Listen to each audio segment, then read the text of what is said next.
사람이 그래요. 자기 옛날 얼굴 기억 못해요. 옛날에 그 마음을 기억을 못하고. 상담을 좀 잘 받아보시고 유튜브만 너무 보지 말고. 저도 이걸 하지만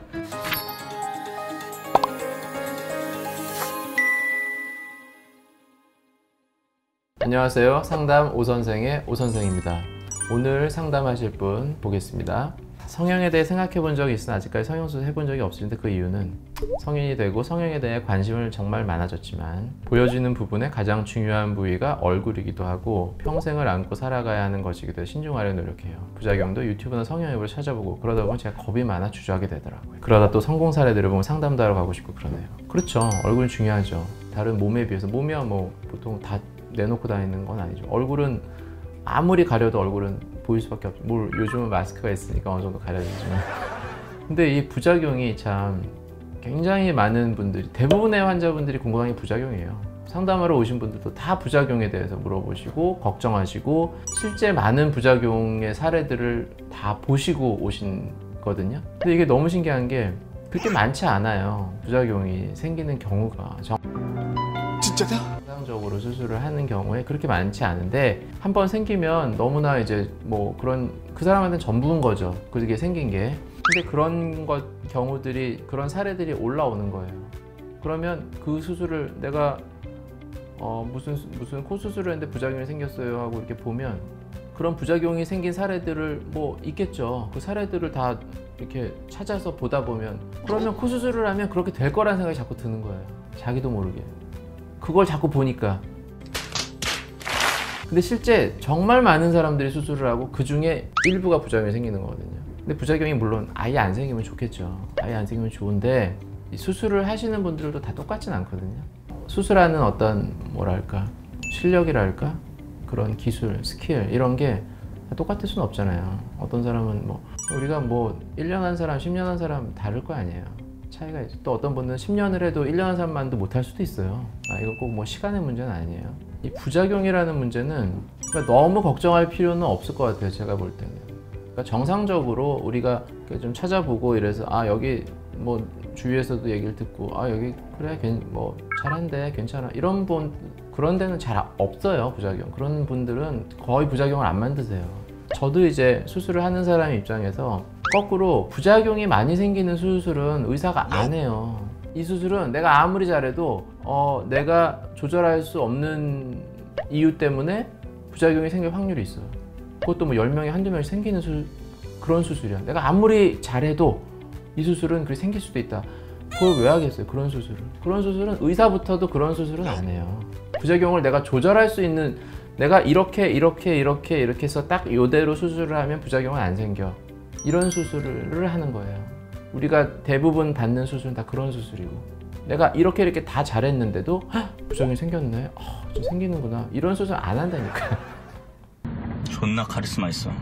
그러니까 너무 부작용에 대해서는 걱정 안 하셔도 되고 물론 이제 수술의 종류에 따라서 좀 수술이 위험성이 있고 그런 수술이 있어요. 그거는 다 설명을 해줘요. 그렇게 위험 부담이 있고 부작용이 생길 가능성이 있다. 그거는 본인이 선택을 해야 돼요. 내가 수술을 통해서 얻는 어떤 이익이 그런 부작용을 감수할 만한 건지를 다 사전에 다 알려줘요. 그런 정도의 수술은 대표적인 게 양악수술이죠. 그런 건 다 알려줘요. 이런 것들이 이런 위험이 있다. 이거 하면 좋아지니까 하세요. 이렇게 안 해요. 그런 수술은 정상적인 그런 성형외과 전문의가 하는 그런 정상적인 병원에서 상담을 좀 잘 받아보시고 유튜브만 너무 보지 말고. 저도 이걸 하지만 이 뭔 개소리야! 진짜 요즘은 유튜브로 막 좀 많은 얘기들이 나오니까 그게 마치 정말 이렇게 전부인 것처럼 절대적인 것처럼 생각하시는 분들이 있더라고요. 그런 얘기 들어보면 그렇지 않거든요. 여러 가지 다양한 가능성이 있는 거잖아요. 이럴 수도 있고 저럴 수도 있고. 근데 이제 어떤 분은 좀 그거를 좀 더 강조하기 위해서 뭐 이렇게 됩니다 라고 이렇게 단정적으로 말씀하시는지는 모르지만 그렇지 않아요. 그리고 사람마다 달라요. 얼굴 생김새가 다르기 때문에 그거에 맞춰서 수술 방법도 조금씩 달라지고 그러니까 너무 이제 그걸 갖고 유튜브 보면서 부작용 생긴다 걱정한다 너무 그거는 조금 신중할 필요가 있다고 생각하고 그리고 진짜 자기가 궁금하면 좀 이렇게 주변에 추천을 받아서 직접 그 병원에 가서 의사 선생님 만나고 얘기를 들어보고 내 얼굴이 이런 상태인데 내가 원하는 건 이런 건데 이게 가능하겠냐, 그러면 내 얼굴은 이게 뭐 잘 될 수 있겠냐, 이런 걸 좀 얘기를 들어보세요.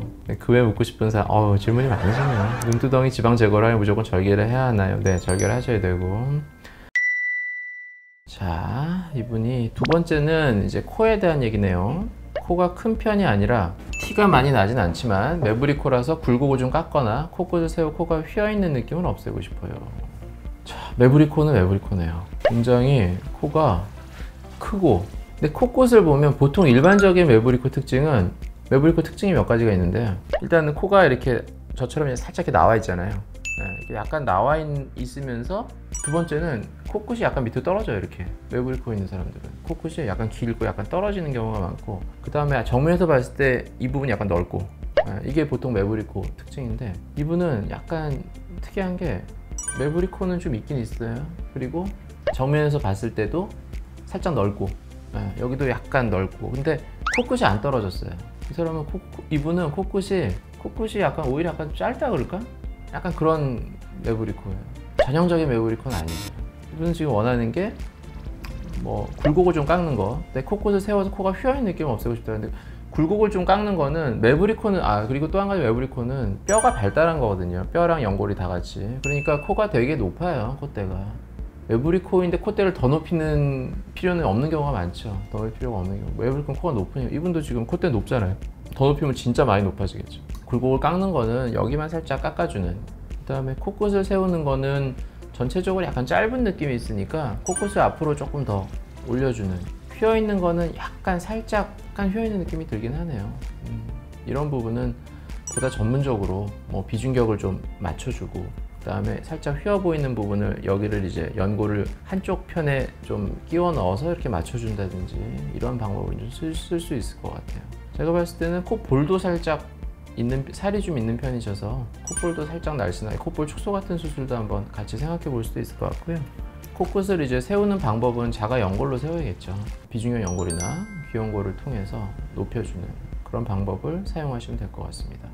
코끝만 올리게 되면 처질 가능성이 큰가요? 뭐 그렇진 않죠. 주위 친구들이 말하길 원하는 코 높이보다 더 높게 성형을 해 나중에 처져서도 예쁘다고 하면 정말인가요? 그래서 이거는 뭐 모양에 따라 다르죠.